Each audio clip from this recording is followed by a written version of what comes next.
Continuamos entonces.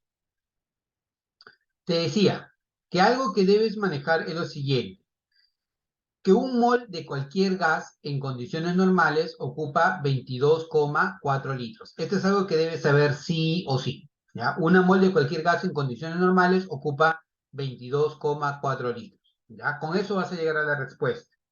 Acá te dicen, ¿qué volumen de dióxido de carbono en condiciones normales se obtiene por la descomposición de 400 gramos de carbonato de calcio con un 25% de impureza? Ah, ya. Entonces, imagínate que tú tengas aquí al carbonato de calcio, que es este de acá, ¿ya? Y que de él tengas una muestra que te dicen equivale a 400 gramos, ¿ya? Pero de estos 400 gramos, este 25% de acá es impureza.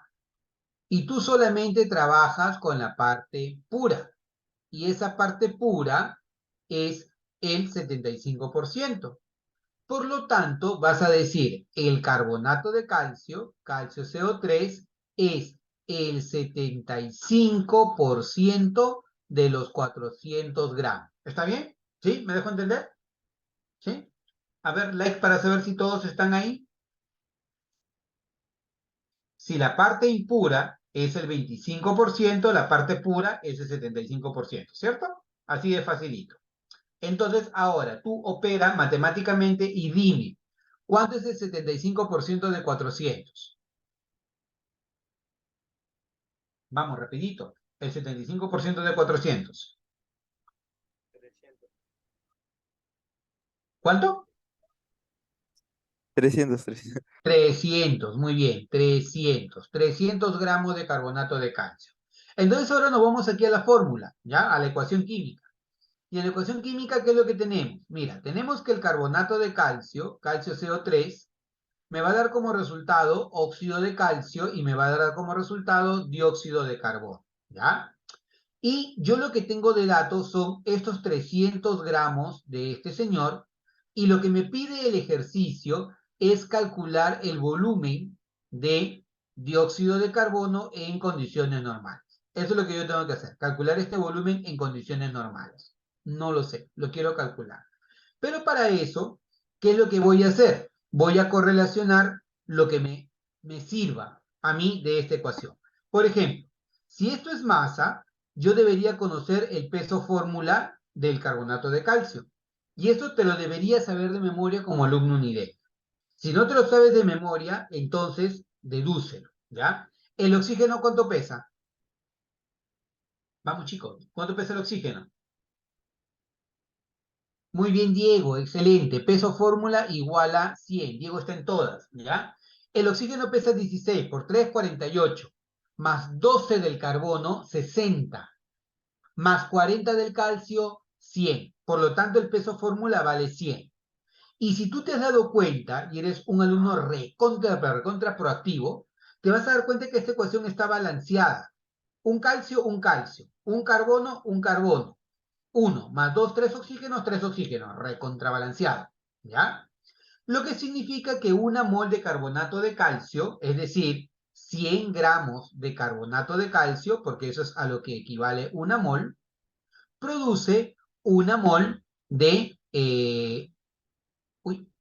produce una mol de, este señor, una mol de dióxido de carbono. Pero esta mol de dióxido de carbono, como gas en condiciones normales, ¿qué volumen ocupa? Una mol de cualquier gas en condiciones normales, ¿qué volumen ocupa? Repítelo para que se te quede. 22,4. 22,4 litros. Por lo tanto, esta mol, este 1, una mol equivale a 22,4 litros medidos en condiciones normales. Entonces, listo, se acabó el problema, ¿ya? Se acabó el problema. ¿Por qué? Porque si 100 gramos produce 22,4 litros, 300 gramos, ¿qué volumen produce? Entonces, el volumen en condiciones normales, ¿a cuánto equivale? Cachimbo. Cachimbo, 67,2 litros. Perfecto, eso de ahí, ¿ya? Civil todavía, ingeniería, Facultad de Ingeniería Civil, C Civil. Ahí está, ¿ya? Entonces, alternativa, la letra C. Esa es tu respuesta, ¿ya? Continuemos, chicos.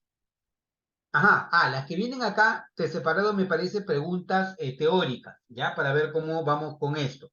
Nos dice, con respecto a las propiedades de los coloides, señale verdadero o falso, ¿ya? Por ahí he visto preguntas de sistemas dispersos, así que hay que aprovecharlas, ¿ya? El efecto Tyndall es la dispersión de la luz a través de un coloide. El movimiento browniano es el movimiento continuo y aleatorio de las partículas coloidales.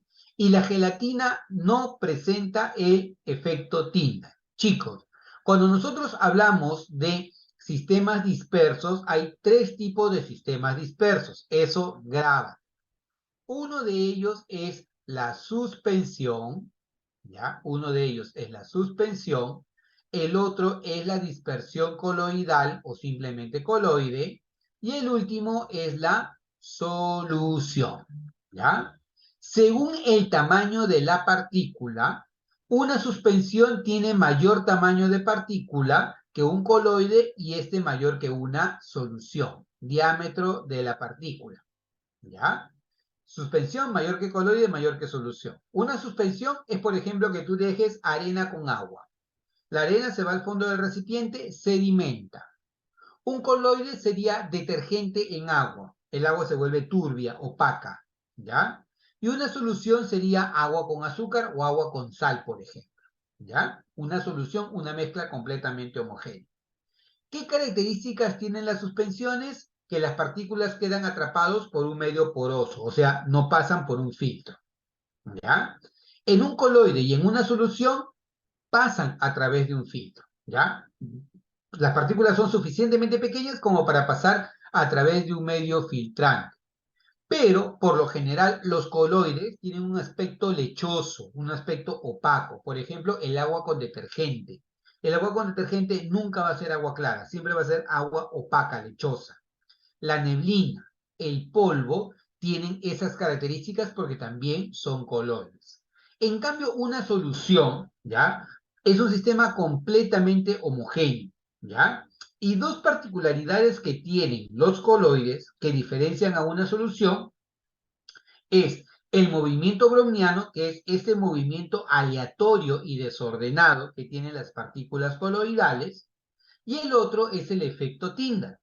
El efecto Tyndall es el efecto de dispersión de la luz que se genera por el tamaño de las partículas coloidales. Lo que tú tienes aquí es una solución y lo que tienes aquí es un coloide. En una solución tú no puedes ver la luz que atraviesa el sistema, pero en un coloide sí puedes ver la luz que atraviesa el sistema.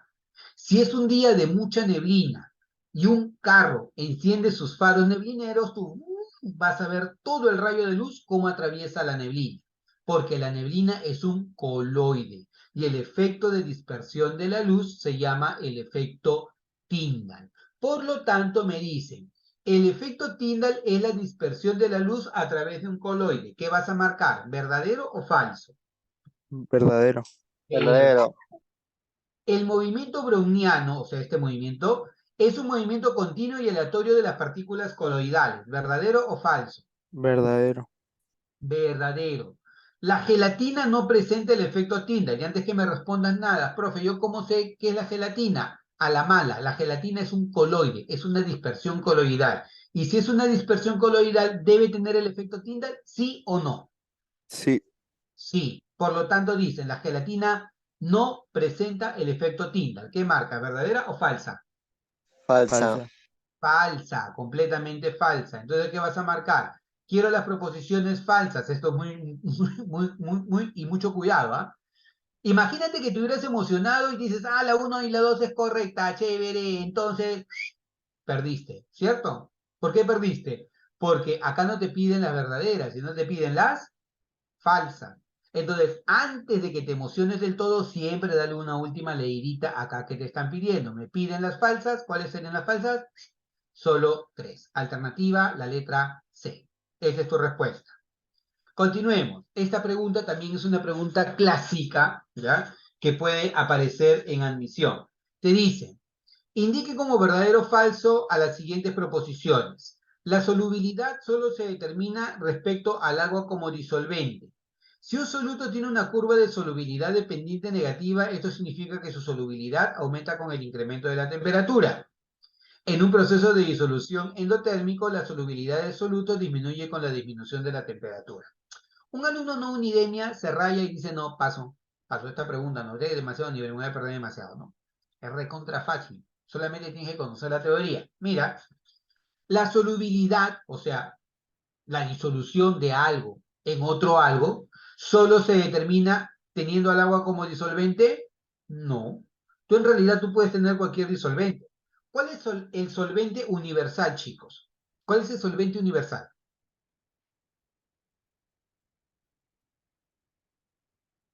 Oye, ¿cuál es el solvente universal? El agua. El agua, claro, el agua es el solvente universal. ¿Pero es el único disolvente que existe? No. Existen muchísimos disolventes. Si tú quieres, por ejemplo, disolver pintura sintética, utilizas thinner, utilizas aguarrás. Si tú quieres disolver de repente, qué sé yo, a ver, la grasa, puedes utilizar alcohol.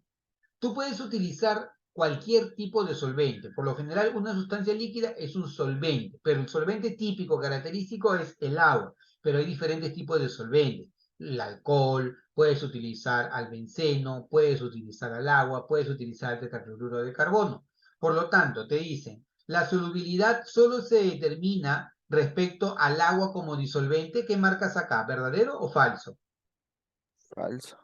Falso, porque solamente el agua no es solvente, puedes tener diferentes solventes, alcohol, éter, tiner, aguarrás, benceno, cualquier otro, ¿ya? Dice, si un soluto tiene una curva de solubilidad dependiente negativa, ya, entonces mira, la curva de solubilidad es esta, solubilidad frente a temperatura, grábate esto, solubilidad frente a temperatura. Esta línea negra, ¿qué pendiente tiene? ¿Positiva o negativa? Esta línea Positiva. roja, Positiva. positiva, perfecto. ¿Qué significa pendiente positiva? Que el incremento genera también incremento, ¿cierto? En cambio, mira, el sulfato de sodio, ¿su pendiente cómo es? ¿Posi o nega? Sulfato de sodio, la línea azul, Negativo. negativo. Negativo. ¿Qué significa este negativo? Tienes que leer gráficos, porque en la universidad no vas a hacer otra cosa que leer gráficos, ¿ya? Así que ve acostumbrándote a eso. Tú como ingeniero, ¿qué vas a hacer? Solo vas a leer gráficos dentro de la universidad en tu carrera toda tu vida. Así que agárrate, ¿ya? Esta línea azul es una línea de pendiente negativa. ¿Qué significa? Que a medida que incrementa la temperatura, ¿qué pasa con la solubilidad? ¿Aumenta o disminuye? Disminuye. Disminuye. Y esta línea de pendiente positiva, ¿qué me está diciendo? Que a medida que aumenta la temperatura, aumenta la solubilidad. Solubilidad. Entonces, si la pendiente es negativa, o sea, por ejemplo, el sulfato de sodio, significa que la solubilidad aumenta con el incremento de la temperatura. ¿Qué tú dices? ¿Verdadero o falso? Falso. Pendiente negativa, Falso. claro. Pendiente negativa significa que al aumentar la temperatura disminuye la solubilidad. Por lo tanto, esta alternativa es falsa. ¿Ya? Y me dicen, en un proceso de disolución endotérmico, ¿qué es un proceso de disolución endotérmico? Endo, ¿absorbe o libera calor? Y libera. Ah, no. Endotérmico, eh, endotérmico, absorbe, absorbe. absorbe. Exotérmico era libera. Exotérmico libera calor. Entonces, en un proceso endotérmico significa, mira, que el soluto y el solvente necesitan calor para formar la solución. Repito, mira, acá, endotérmico, soluto y solvente necesitan calor para formar la solución. Por eso todo está antes de la flecha, ¿ya? En cambio, si es exotérmico, cuando el soluto interactúa con el solvente, la solución libera calor. Exotérmico si libera calor, endotérmico si absorbe calor. ¿Se entiende? ¿Sí? Pon tu dedito, like para saber si se entendió. ¿Se entendió? Dedito, dedito, por favor. Muy bien, listo. ¿Ya? Ojo, soluto, solvente, forman la solución, pero liberan calor exotérmico. Soluto, solvente, absorben calor, forman la solución, endotérmico. ¿Ya? Entonces, por equilibrio, si yo incremento acá el calor, ¿hacia dónde se va el proceso? ¿Hacia la izquierda o hacia la derecha? Rapidito, rapidito, izquierda o derecha. Incrementa la temperatura, incrementa el calor. ¿Para dónde se va? Izquierda. Échate izquierda. Entonces, mayor temperatura, se va hacia la izquierda, disminuye la solubilidad. Mayor temperatura, disminuye la solubilidad. Aquí, mira, incremento la temperatura, incremento el calor. ¿Para dónde se va el sistema? ¿Izquierda o derecha? Izquierda. También. Izquierda. Oye, aumento el calor, aumento la temperatura. Ah, Acá, derecha. a la derecha, claro. El incremento de la temperatura genera más solución, aumenta la temperatura. Mayor temperatura, mayor solubilidad. Aquí, concéntrate. Mayor temperatura, menor solubilidad. ¿Ya? Vamos nuevamente. Aquí, esto es muy importante. Tengo que asegurarme de que esto tiqui, tiqui, tiqui, tiqui, tiqui, tiqui, tiqui, tiqui, tiqui, lo hayas aprendido bien. ¿Ya? Vamos nuevamente. Mira, incremento el calor, incremento la temperatura. ¿Para dónde se va? ¿Izquierda o derecha? Habla. Izquierda. Izquierda. Izquierda, o sea, disminuye la solubilidad. Mayor temperatura, disminuye la solubilidad. Aquí, mira, calor. Aumento la temperatura, aumento el calor. ¿Para dónde se va? Derecha. Hacia la derecha. O sea, incremento la temperatura, incrementa la solubilidad. ¿Ya? Te pregunto, incremento la temperatura, incremento la solubilidad. Incremento la temperatura, incremento la solubilidad. ¿Pendiente positiva o pendiente negativa? Positiva. Positiva. Positiva. Entonces significa que este proceso es un proceso exotérmico, ¿ya? Aumento la temperatura, disminuye la solubilidad. Aumento la temperatura, disminuye la solubilidad. Este proceso es un proceso endotérmico, Endotérmica. ¿ya? Entonces, un proceso de disolución endotérmico, o sea, el de acá, por ejemplo, la solubilidad del soluto disminuye con la disminución de la temperatura. ¿Verdadero Verdadero. o falso? Disminuye con la disminución de la temperatura. ¿Verdadero o falso? Verdadero. Verdadero. Claro, en el endotérmico lo que va a ocurrir es que al aumentar la temperatura, ¿ya? Al aumentar la temperatura, aumenta la solubilidad. ¿Dónde estamos acá? Exotérmico. Ah, ah, ah, ah. Mayor temperatura. Ah, un momento, chicos. Acá, un horror. Aumento de la temperatura, disminuye la solubilidad. ¿Esto es qué cosa? Exotérmico. Aumento de la temperatura, disminuye la solubilidad. O sea, este caso de acá. ¿El que sería?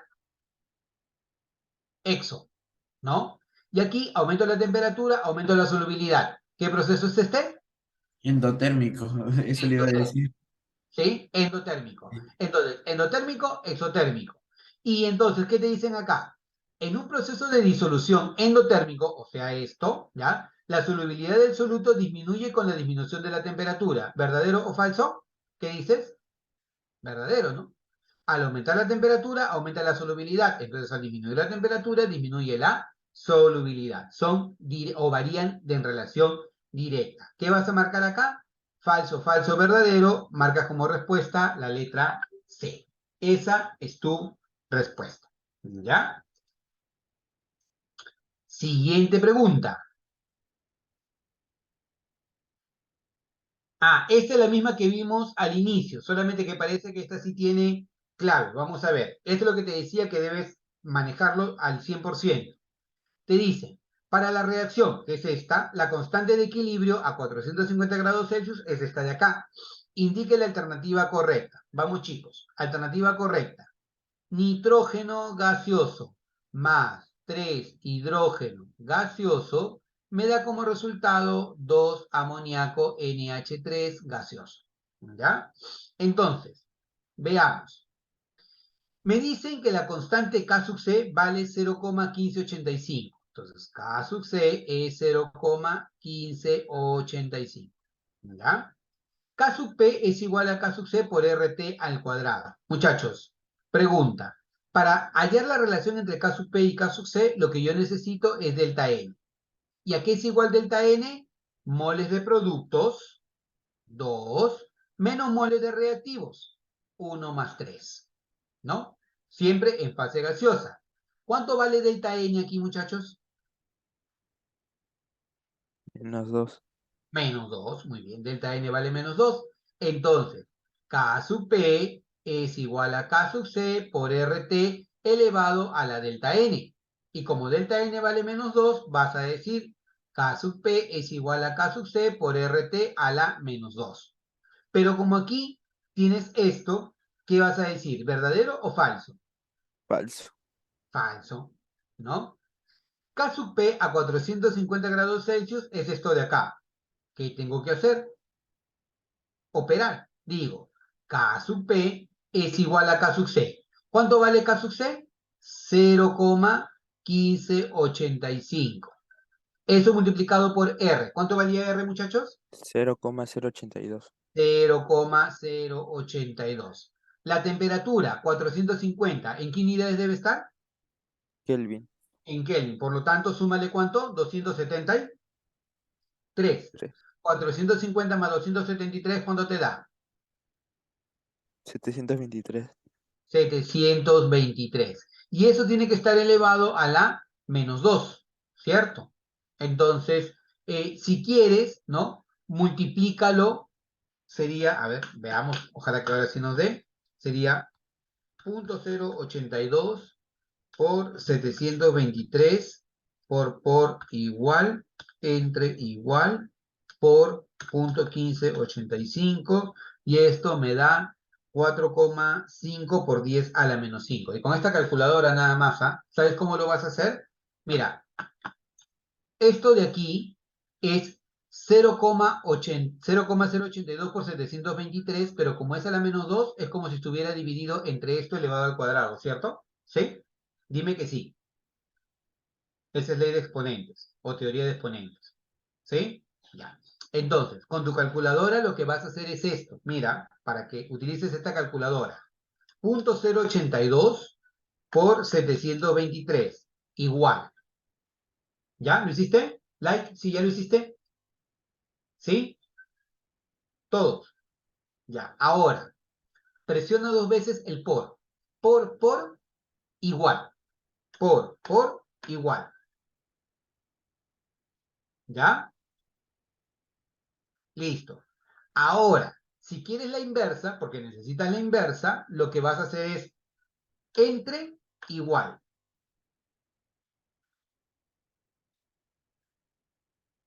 Y a lo que te salga lo tienes que multiplicar por este numerito que es 0,1585.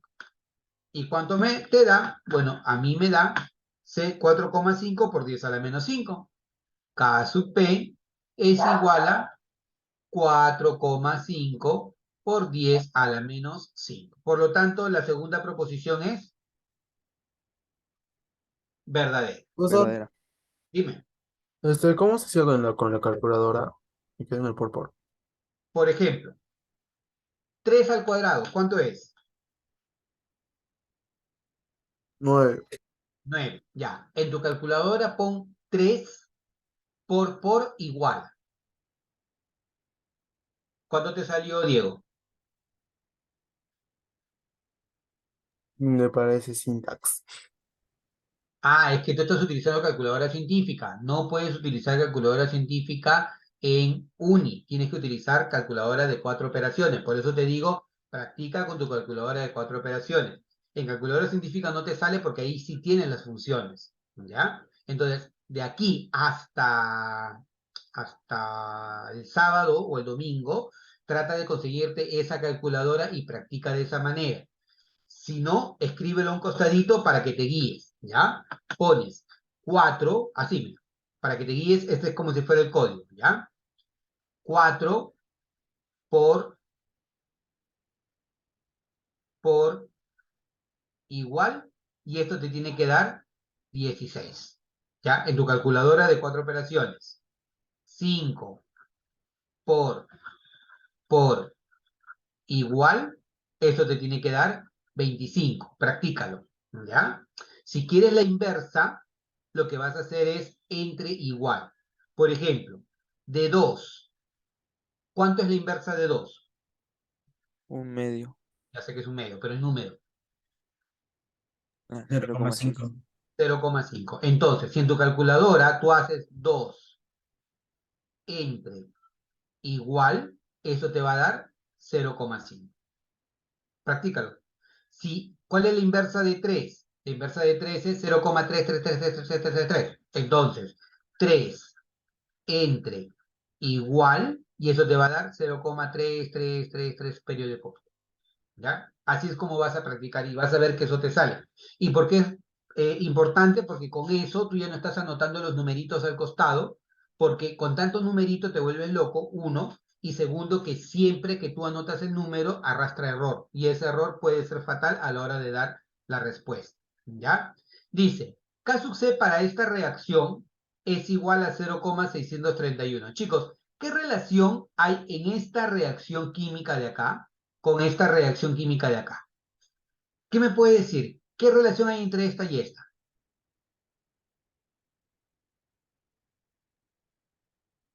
Que son iguales, pero está al revés nomás.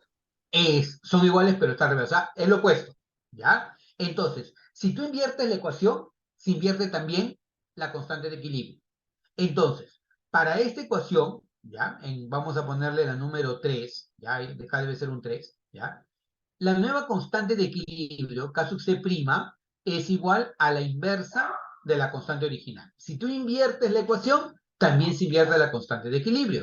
Entonces, tu constante de equilibrio aquí era 0,1585. Entonces, aquí es 0 entre 0,1585. ¿Ya? Entonces, tu nueva K sub C, ¿cuánto será? 1 entre 0,1585. Esto te da 6,3. 6,31 me da. 6,31. Por lo tanto, esa alternativa sería falsa. ¿Ya? Entonces, ¿cuál sería lo único correcto que me están pidiendo? Solo 2. Alternativa, la letra B. Esa es tu respuesta. ¿Ya? Preguntas, consultas, comentarios, chicos. Aprovechense. ¿Nada? ¿Todo bien? Ya, vamos. Siguiente. La anilina es un compuesto que tiene esa fórmula, que en solución acuosa se disocia de la forma que tienes acá, lo he copiado aquí a la derecha, ¿ya? Entonces se puede considerar como correcta las siguientes proposiciones, ¿ya? Acuérdate, esto es algo que vino en el simulacro, ¿ya? Y siempre viene. Ojo, mira, lo que te estoy haciendo es ponerte nuevamente ejercicios que han venido en el simulacro, ¿ya? Con alguna variante, ¿ya? Que esos son clásicos de admisión y podrían venir. Acá es otro problema, igualito. Este es de ácidos y de bases. Chicos, fíjense, ¿cuál es la diferencia entre este señor y este señor? ¿Cuál es la diferencia? Que se le Como el suma sólido a un agua y otro a un alcohol, un grupo hidroxilo. Más fácil, no te Puede ser rayes. reducción o, bueno, oxidación creo que que aumentó. es No, un no, no, ácido, es un ácido.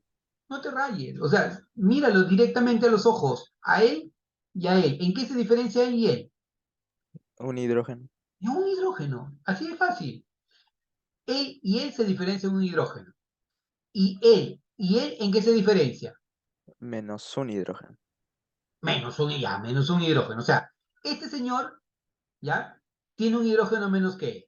Y este señor tiene un hidrógeno más que él, ¿cierto?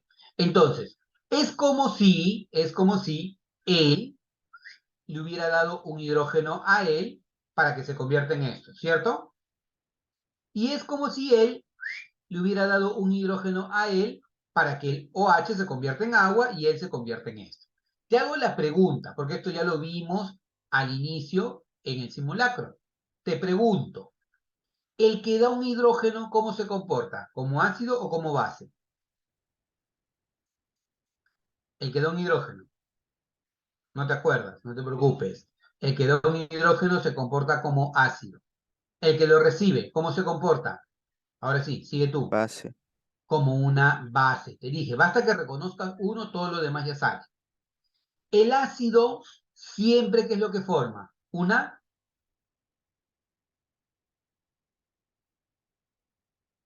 base conjugada. Hay tono por acá, se nota que es fin de mes. Y una base, ¿qué es lo que genera? Ácido conjugado. Un ácido conjugado. Y a la pareja de base y ácido conjugado, ¿cómo se le llama? Par conjugado, ácido base. Entonces, ¿quiénes son los pares conjugados ácido-base aquí? Es el C6H5NH2 y el C6H5NH3 POSI. Y el otro par conjugado es el agüita con el grupo OH. Y siempre, siempre, siempre, siempre, el que tiene un hidrógeno de más, ¿cómo se comporta? ¿Cómo?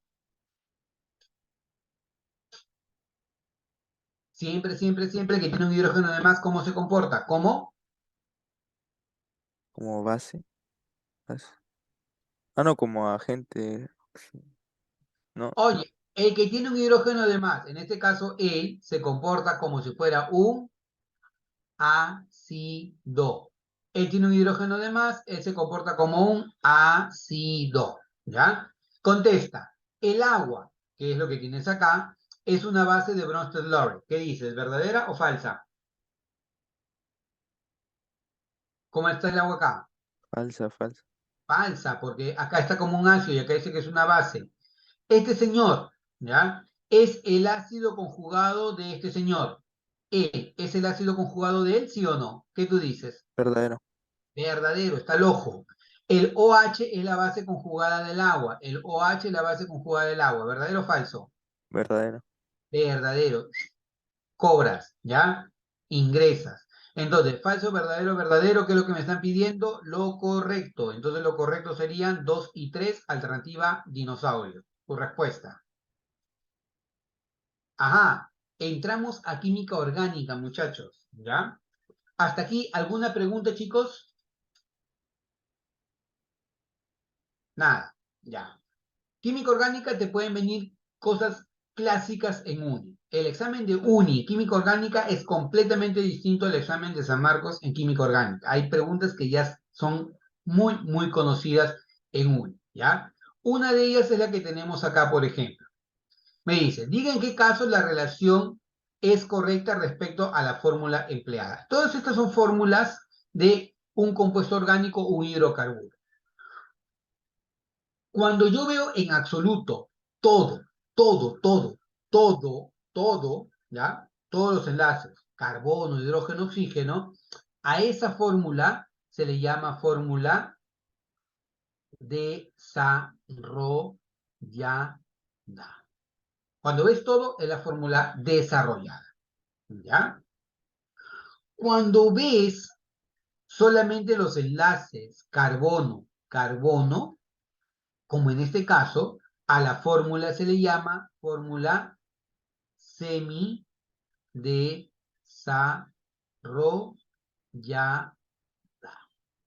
¿Estamos? ¿Sí? ¿Vamos bien hasta acá? Ya. Cuando veo todo, todo, todo, todo, desarrollada. Cuando solo veo los enlaces carbono-carbono, semidesarrollada. Cuando agrupo grupos iguales, valga la redundancia, a la fórmula se le llama condensada. ¿Ya? Por ejemplo, mira, acá, este carbono, ¿cuántos hidrógenos tiene alrededor? Este carbono, ¿cuántos hidrógenos tiene alrededor? 3. Entonces, este carboncito de acá, tú lo puedes escribir como si fuera CH3. Este carboncito de acá, tú lo puedes escribir como si fuera CH2. Este carbono, tú lo puedes escribir como si fuera CH. Esto de acá, tú lo puedes escribir como CH3 y esto de acá, tú lo puedes escribir como CH3. Te pregunto, ¿qué fórmula o qué tipo de fórmula he generado? Te creo. Fórmula desarrollada. Ah, no. Semi desarrollada. Perfecto. Aquí acabo de generar a la fórmula semi desarrollada. Pero fíjate, mira, yo recontra malo, a esto le voy a hacer un cambio. A esto yo lo voy a convertir en lo siguiente, mira. CH3, CH2, CH, CH3, 2. Porque estos dos están unidos a él y son igualitos. Te pregunto, ¿cómo se llama esta fórmula? Fórmula condensada. Excelente, se llama fórmula condensada. Cuando tú vas agrupando los por similitud, a la fórmula se le llama condensada. ¿Qué es lo que está pasando acá? Esa es la fórmula condensada, ¿ya? Cuando tú lo que haces es juntar todos los carbonos, todos los hidrógenos, a esta fórmula se le llama fórmula global. O sea, esto es correcto, ¿ya? Y cuando los átomos de carbono tú los representas por simplemente líneas, a estas fórmulas se le llama fórmula topológica, ¿ya? O fórmula en zigzag. A ver, veamos, por ejemplo, aquí ¿cuántos carbonos hay? 1, 2, 3, 4. Mira, la cadena principal tiene 1, 2, 3 y 4 carbonos. Entonces, esos 4 carbonos yo los voy a dibujar así, mira. 1, 2, 3 y 4 carbonos. Y en el tercer carbono hay un CH3. Entonces, esto lo pones acá. Cada puntito me representa, o cada vértice me representa un carbono. 1, 2, 3, 4 y 5 carbonos. A veces te van a venir las preguntas así. Y si quieres saber cuántos hidrógenos hay, lo que tú haces es, dices, bueno, como cada carbono puede formar 4 enlaces, acá ya tengo 1, 2, 3, 4 enlaces. 1, 2, 3, 4 enlaces. 1, 2, 3, 4 enlaces. 1, 2, 3, 4 enlaces. 1, 2, 3, 4 enlaces y ya está. Y todos los puntitos verdes que tienes acá, ¿qué te representan? Te recontracreo. Hidrógenos. Hidrógenos. Hidrógenos. Entonces, a veces las preguntas del examen de admisión te dan esto y te dicen, haya la fórmula global. Entonces tú lo que haces cuentas, ¿a cuántos carbonos hay aquí? Carbonos hay 1, 2, 3, 4 y 5. 5 carbonos. ¿Cuántos hidrógenos hay? 3, 5, 6, 6 más 3, 9, 9 más 3, 12. 12, ahí está. ¿Ya? Chiquitita, mientras se nos va este momento. Aquí la única respuesta La global, C. sí, clave C. Imagínate, esto ya ha venido en algunos simulacros. Así, ti, ti. Así, mira, con toda la maldad del mundo todavía, te la pongo recontra complicada. Esto, cuando tú veas al benceno, ese benceno es lo mismo que tú digas esto. El hexágono con 1, 2 y 3 enlaces dobles alternados. Y el grupo CH3 es el grupo que tienes acá. Entonces, ¿qué vas a hacer? Vas a contar 1, 2, 3, 4, 5, 6 y más 1, 7 carbonos. Entonces acá hay 7 carbonos. Hidrógenos, ¿ya? Hidrógenos, mira, 1, 2, 3 y 4 enlaces. 1, 2, 3, 4. 1, 2, 3, 4 y así, y así, y así. Y total, ¿cuántos hidrógenos habría, chicos? Cuenta, ¿cuántos hidrógenos hay? 1, 2, 3, 4, 5 más 3, 8. ¿Ya? Esa sería tu fórmula global.